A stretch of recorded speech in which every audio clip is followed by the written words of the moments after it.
attached to nothing. Love is the only freedom from attachment. When you love, everything you are attached to, nothing.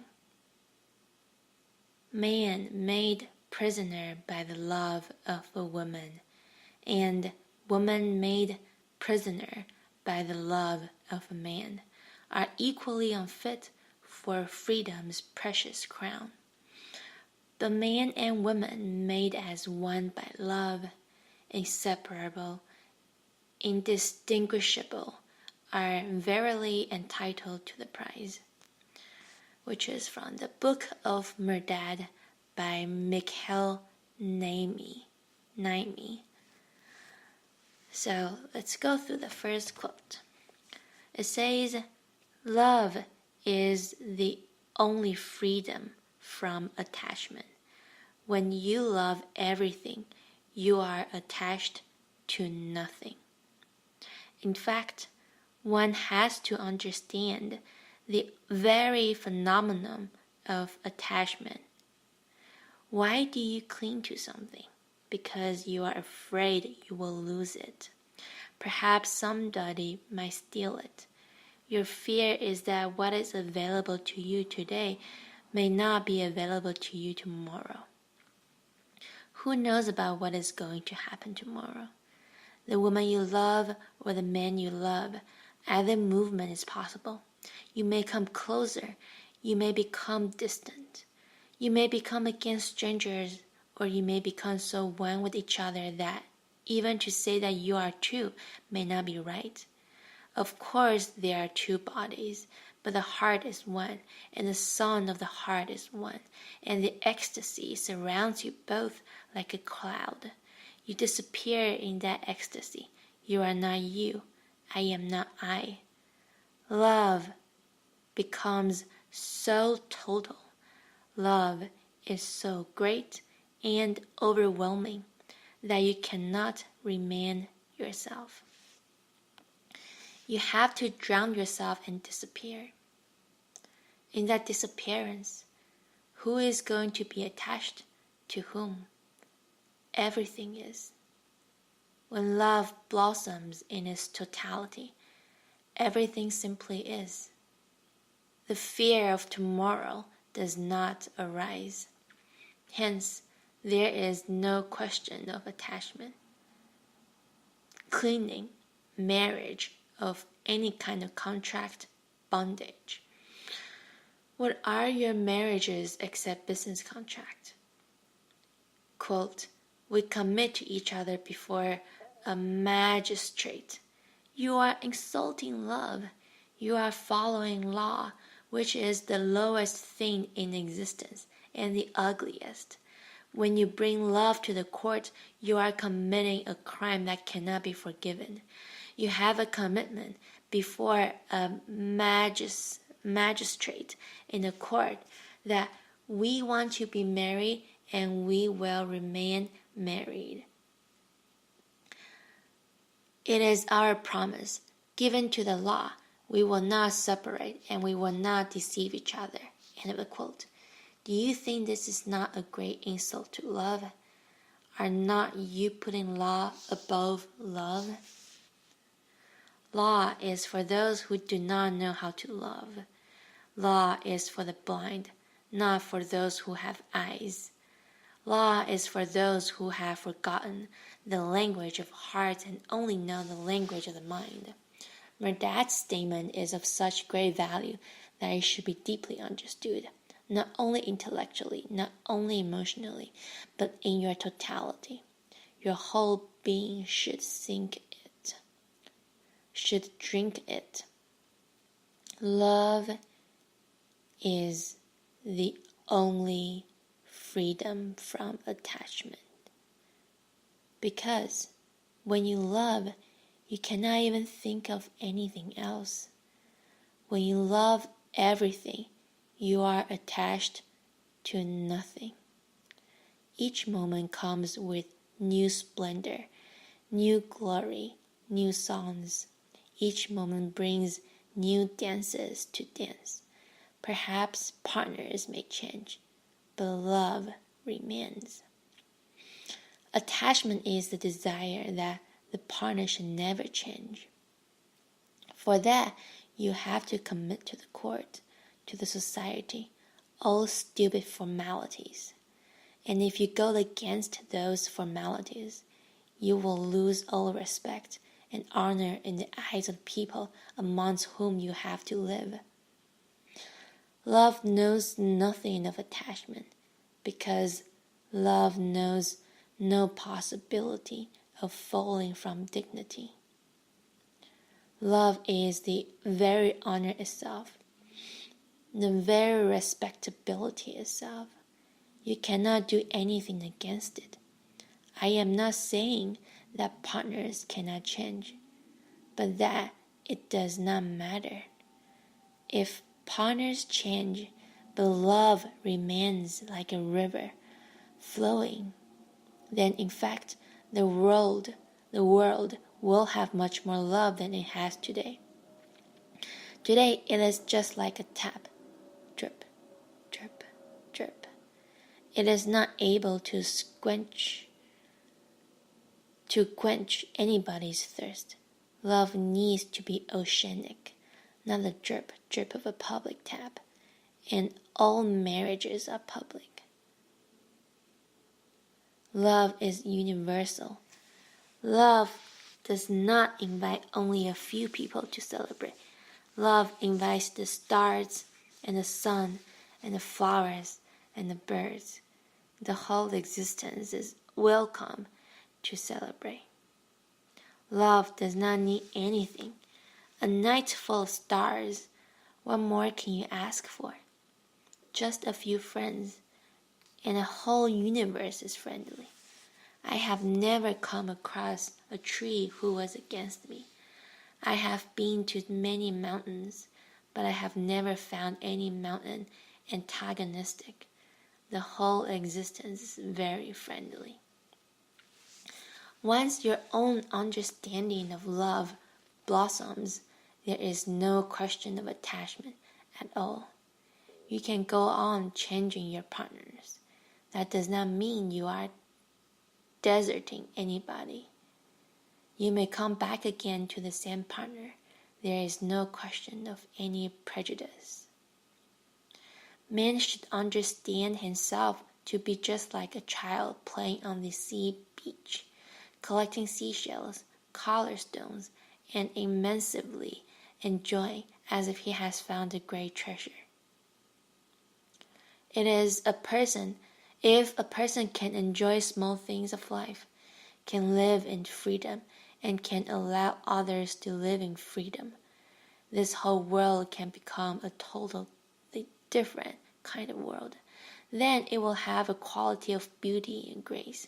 It will have a great luminosity, every heart on fire. And once you know the fire, the flames go on growing. Flames of love grow just like trees grow. Flames of love bring flowers and fruits just as trees do. But if you think love is not love, that's why such strange experiences happen. Somebody says to you, "How beautiful you look. I love you so much. There is no woman like you in the whole universe." And you never object. You have no right to say such things, because you don't know all the women of the whole universe. When such beautiful things are said, one forgets completely the irrationality of them.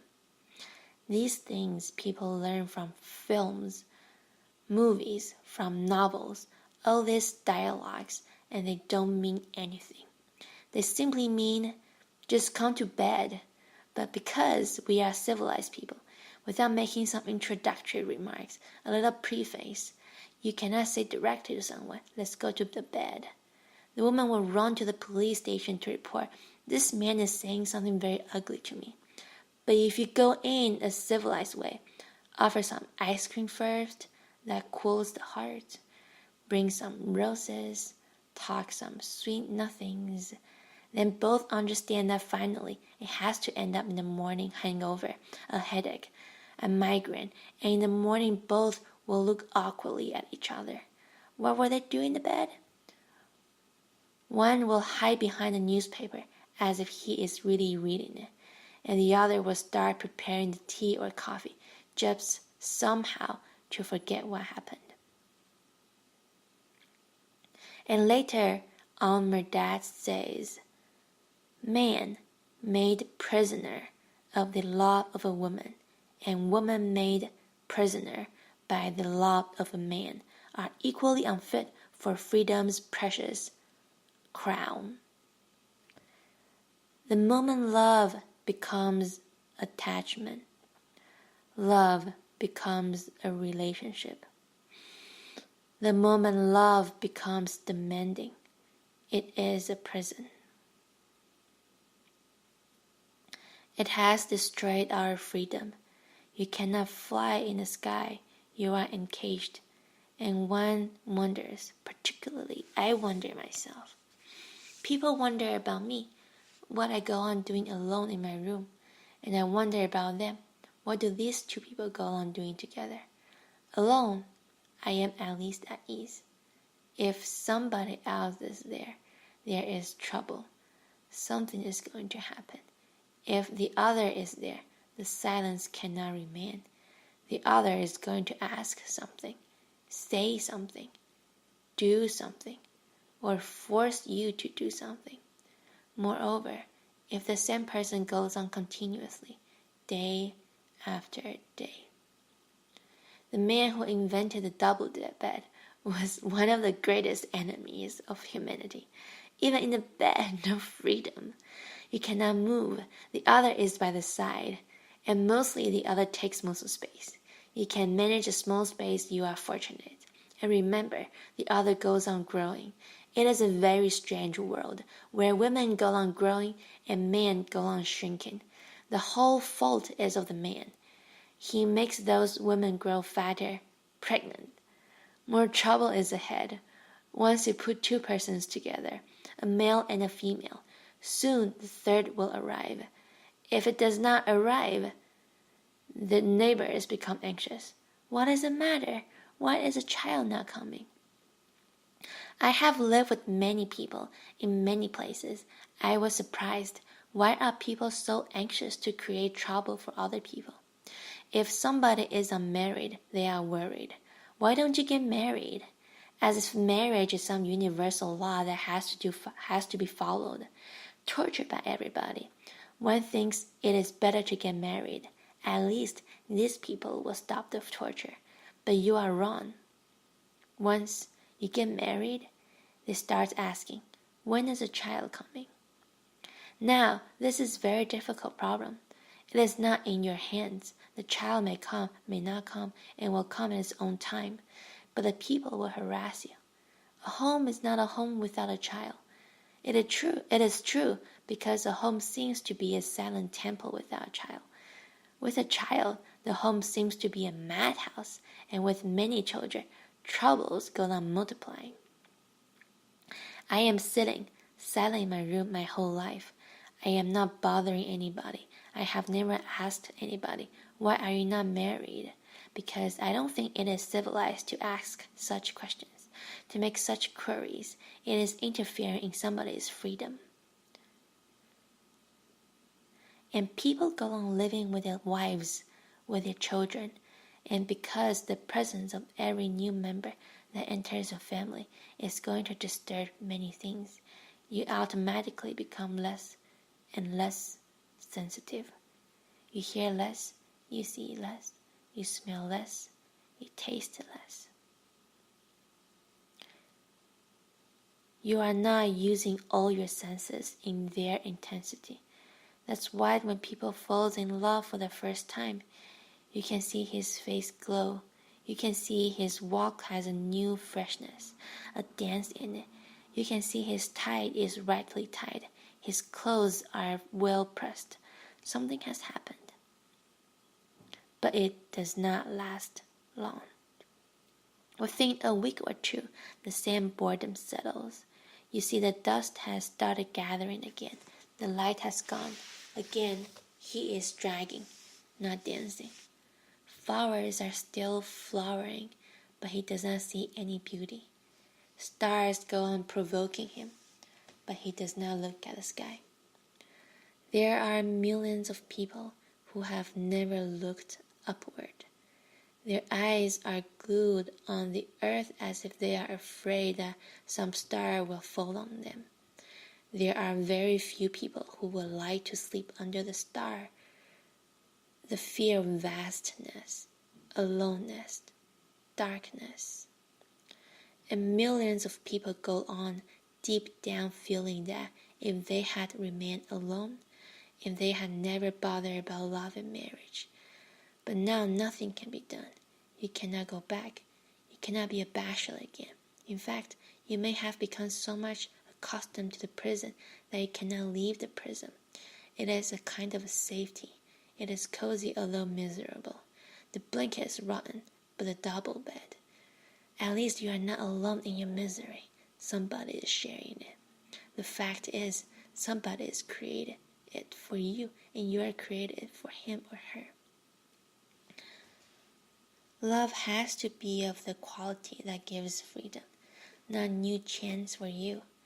A love that gives you wings and supports you to fly as high as possible.